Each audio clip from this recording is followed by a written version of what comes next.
السلام علیکم ورحمۃ اللہ وبرکاتہ نحمده ونصلی علی رسوله الکریم اما بعد فاعوذ باللہ من الشیطان الرجیم بسم اللہ الرحمن الرحیم الم تعلم ان اللہ له ملک السماوات والارض وما لكم من دون اللہ من ولی ولا نصیر صدق اللہ العظیم۔ آج انشاءاللہ سورۃ البقرہ کی آیت نمبر 107 سے ابتدا کریں گے۔ علم تعلم، کیا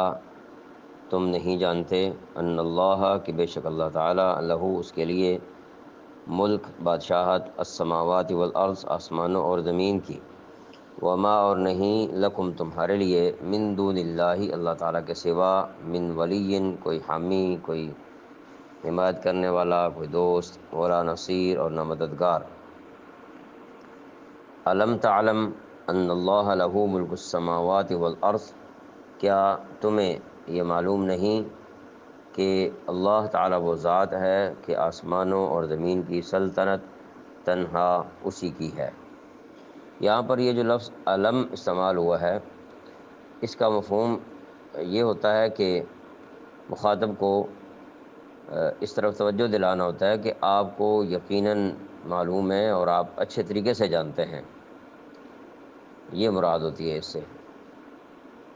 گویا کہ یہ کہا جا رہا ہے کہ آپ کو اچھی طرح معلوم ہے کہ اللہ تعالیٰ وہ ذات ہے کہ آسمان اور زمین کی سلطنت تنہا اسی کی ہے۔ وَمَا لَكُم مِّن دُونِ اللَّهِ مِن وَلِيٍّ وَلَا نَصِيرٍ، اور اللہ تعالیٰ کے سوا نہ کوئی تمہارا رکھوالا ہے نہ مددگار۔ آیت نمبر 108۔ ام تریدون، کیا تم چاہتے ہو، ان تسألوا، کہ سوال کرو، رسولکم، اپنا رسول، کما، جیسے، سئیلا، سوال کیے گئے، موسیٰ علیہ السلام، من قبل، اس سے پہلے، ومن، اور جو، یتبدل، اختیار کر لے، الکفر، کفر کو، بالایمان، ایمان کے بدلے، فقد ضل، سو وہ بھٹک گیا، سواء، سیدھا، السبیل، راستہ۔ یہ جو لفظ یتبدل کا معنی کیا گیا اختیار کر لے، تو عام طور پر تبدل اور تغیر کے معنوں میں استعمال ہوتا ہے، بدلنا۔ تو چونکہ ہم نے پہلے ذکر کیا تھا کہ بامحاورہ ترجمہ کو مد نظر رکھتے ہوئے لفظی ترجمہ کیا جاتا ہے، تو اس لحاظ سے یہاں پر یتبدل الکفر بالایمان، اس کو مد نظر رکھتے ہوئے ترجمہ کیا گیا ہے، یتبدل، اختیار کر لے، الکفر، کفر کو، بالایمان، ایمان کے بدلے۔ یہاں با جو ہے وہ بدلے کے معنوں میں استعمال ہو رہا ہے۔ اچھا جی، ام تریدون ان تسألوا رسولکم کما سئل موسیٰ من قبل، کیا تم یہ چاہتے ہو کہ اپنے رسول صلی اللہ علیہ وسلم سے اسی قسم کے سوال کرو جیسے پہلے موسیٰ علیہ السلام سے کیے جا چکے ہیں۔ یہ خطاب بنیادی طور پر تو یہود کو ہی ہے، تو یہود کے ساتھ ساتھ مسلمانوں کو بھی اس میں سبق دیا جا رہا ہے۔ یہود کو یہ خطاب ہے کہ جو لوگ حضرت صلی اللہ علیہ وآلہ وسلم پر ایمان لانے کے بجائے طرح طرح کے مطالبے پیش کرتے تھے، تو مسلمانوں کو یہ سبق دیا جا رہا ہے اس کے ساتھ ساتھ کہ جس طرح حضرت موسیٰ علیہ السلام پر ایمان لانے کے باوجود یہودی ان سے نامعقول اور غیر ضروری سوالات اور مطالبے کرتے رہے، تم مسلمان ایسا نہ کرنا، غیر ضروری اور بے جا سوالات، نامعقول سوالات تم نہ کرنا۔ وَمَن يَتَبَدَّلِ الْكُفْرَ بِالْإِيمَانِ، اور جو شخص ایمان کے بدلے کفر اختیار کرے، اور اس کی بظاہر شکل یہی بنتی ہے کہ رسول اللہ صلی اللہ علیہ وسلم کے ساتھ جو گستاخانہ انداز میں سوال و جواب، مطالبات رکھنا، کہ ادھر کہنا کہ ہم مانتے ہیں اور ادھر جو ایسے ایسے چبھتے ہوئے سوالات کرنا جن کا کوئی مطلب نہیں بنتا، تو یہی مراد ہے وَمَن يَتَبَدَّلِ الْكُفْرَ بِالْإِيمَانِ، جو شخص ایمان کے بدلے کفر اختیار کرے، یعنی اندر سے پھر اس کا ایمان ابھی مضبوط ہوا ہی نہیں کہ وہ اس طرح کے سوال کرتا ہے جو کفر کی طرف جو وہ میلان ظاہر کرتے ہیں، انکار کی طرف میلان ظاہر کرتے ہیں، فقد ضل سواء السبیل، وہ یقیناً سیدھے راستے سے بھٹک گیا۔ جس نے ایمان کو چھوڑ کر کفر کی روش اختیار کی، تو یقیناً وہ سیدھے راستے سے بھٹک گیا ہے۔ آیت نمبر 109، ود کثیر من اہل الکتاب، ود چاہا، کثیر بہت، من اہل الکتاب اہل کتاب سے، لو یردونکم کاش تمہیں لوٹا دیں، من بعدی اس کے بعد، ایمانکم تمہارا ایمان، کفارن کفر میں، حسدن حسد کرتے ہوئے، من عندی وجہ سے، انفسہم اپنے دل، من بعدی من سے، بعدی بعد، ما جب کہ، تبین واضح ہو گیا، لہم ان پر، الحق حق، فاعفو پس تم معاف کر دو، واصفحوا اور درگزر کرو، حتیٰ یہاں تک کہ یاتی اللہ تعالیٰ لے آئے بامرہ اپنا حکم، ان اللہ بے شک اللہ تعالیٰ علی کل شیء ہر چیز پر قدیر قادر ہے۔ ود کثیر من اہل الکتاب، اب یہاں مسلمانوں کو خطاب ہے کہ مسلمانوں، بہت سے اہل کتاب یہ چاہتے ہیں، لو یردونکم من بعد ایمانکم کفارا، کہ تمہارے ایمان لانے کے بعد تمہیں پلٹا کر پھر کافر بنا دیں، ان کی خواہش یہ ہے کہ تم بھی کافر ہو جاؤ، حسدا من عند انفسہم من بعد ما تبین لہم الحق، اپنے دلوں کی حسد کی بنا پر،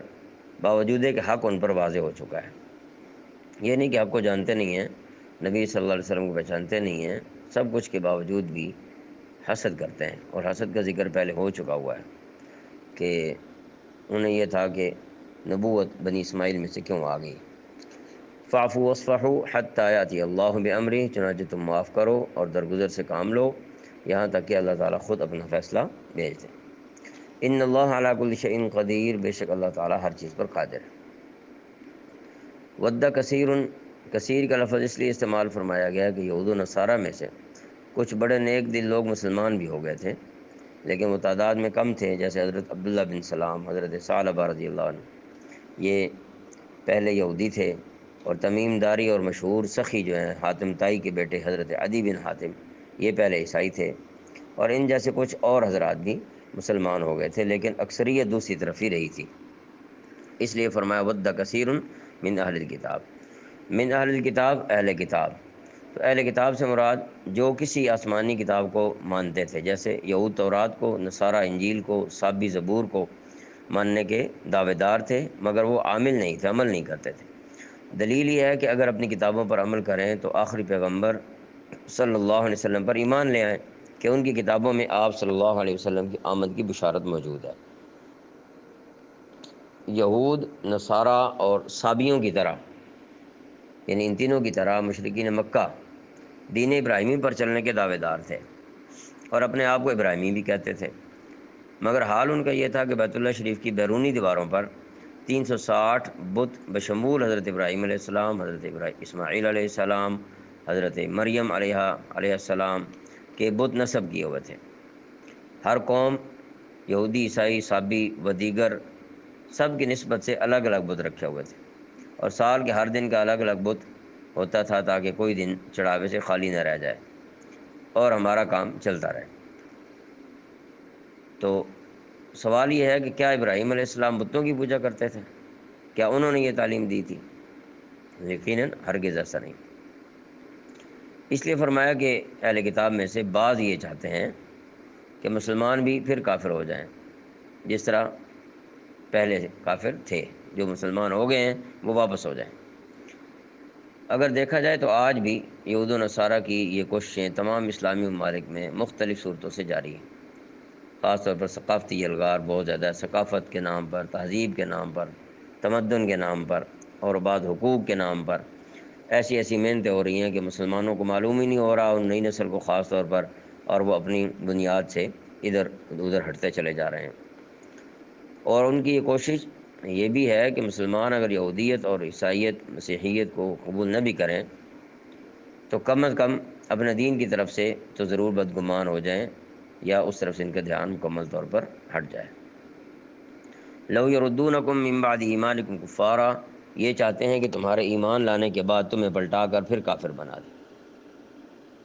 یعنی مسلمانوں کے دلوں میں ایسے شبہات پیدا کریں، اور اس کے لیے وہ ایسے منصوبے بناتے ہیں کہ وہ ایمان چھوڑ کر کافر ہو جائیں، تو یہ ان کی کوشش ہے۔ حسدا من عند انفسہم، اپنے دلوں کے حسد کی بنا پر۔ حسد کہتے ہیں کسی کی خوبی اور کمال کو دیکھ کر کڑتے رہنا کہ یہ خوبی اور کمال اس کو کیوں ملا ہے۔ تو اس کی مختلف صورتیں ہو سکتی ہیں، ایک تو یہ کہ یہ مجھے کیوں نہیں ملا، اور دوسری صورت یہ ہو سکتی ہے کہ مجھے ملے یا نہ ملے اس کے بعد نہ رہے۔ یہ وہی حسد کی بیماری مختلف شکلوں میں جاری ہے، اور وہ حسد کیا تھا کہ حضرت محمد صلی اللہ علیہ وآلہ وسلم بنی اسماعیل میں سے کیوں تشریف لائے۔ من بعد ما تبین لهم الحق، باوجود ہے کہ حق ان پر واضح ہو چکا کہ وہ پیغمبر آخر الزمان صلی اللہ علیہ وآلہ وسلم جنہوں نے آنا تھا یہ تو وہی ہیں۔ قرآن کریم میں بتلایا کہ اپنے بچوں کی طرح پہچانتے ہیں، جیسے اب بچوں کو کوئی پہچانتا ہوتا ہے ایسے ان کو پکا پتہ تھا کہ یہ وہی ہیں۔ فاعفوا واصفحوا حتی یأتی اللہ بامرہ، چنانچہ تم معاف کرو، یعنی ان کو تم سزا نہ دو، اور درگزر سے کام لو، یعنی ان کو ملامت نہ کرو، اس لیے کہ انہوں نے وہی کرنا ہے جو ان کے دل میں ہے۔ ان کے دلوں میں تمہارے خلاف بغض اور حسد بھرا ہوا ہے، جس کی وجہ سے تمہارے خلاف منصوبے بناتے ہیں۔ تم اپنا وقت ضائع نہ کرو، ادھر دھیان نہ کرو، یہاں تک کہ اللہ تعالیٰ خود اپنا فیصلہ بھیج دے، یعنی اللہ تعالیٰ تمہیں ان کے خلاف لڑنے کا حکم دے دے تو پھر ایسا کرنا۔ اس سے معلوم ہوتا ہے کہ حکم قتال اس وقت تک نازل نہیں ہوا تھا۔ آیت سے یہ اشارہ صاف طور پر مل گیا کہ عنقریب حکم آنے والا ہے۔ ان اللہ علی کل شیء قدیر، بے شک اللہ تعالیٰ ہر چیز پر قادر ہے۔ وَأَقِیمُوا الصَّلَاةَ وَآتُوا الزَّکَاةَ،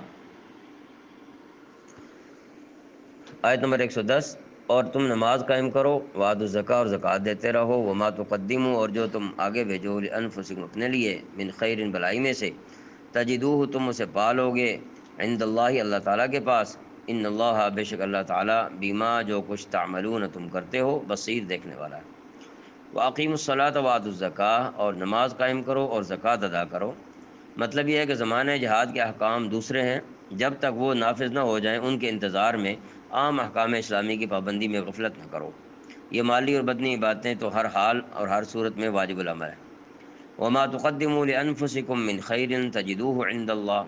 اور یاد رکھو کہ جو بھلائی کا عمل بھی تم خود اپنے فائدے کے لیے آگے بھیج دو گے اس کو اللہ تعالیٰ کے پاس پاؤ گے۔ تو یہاں قبولیت اعمال کی شرائط بیان کی گئی ہیں کہ عقیدہ صحیح ہو، کیونکہ ایمان کے بغیر کسی نیکی کی کوئی حیثیت نہیں ہوتی۔ نمبر 2، نیکی ریا اور دکھلاوے کے طور پر نہ ہو۔ نمبر 3، سنت کے مطابق ہو، اگر سنت کے مطابق نہیں ہے تو قابل قبول نہیں ہے۔ ان اللہ بما تعملون بصیر، بے شک جو عمل بھی تم کرتے ہو اللہ تعالیٰ اسے دیکھ رہا ہے۔ اللہ تعالیٰ عمل کی توفیق عطا فرمائے۔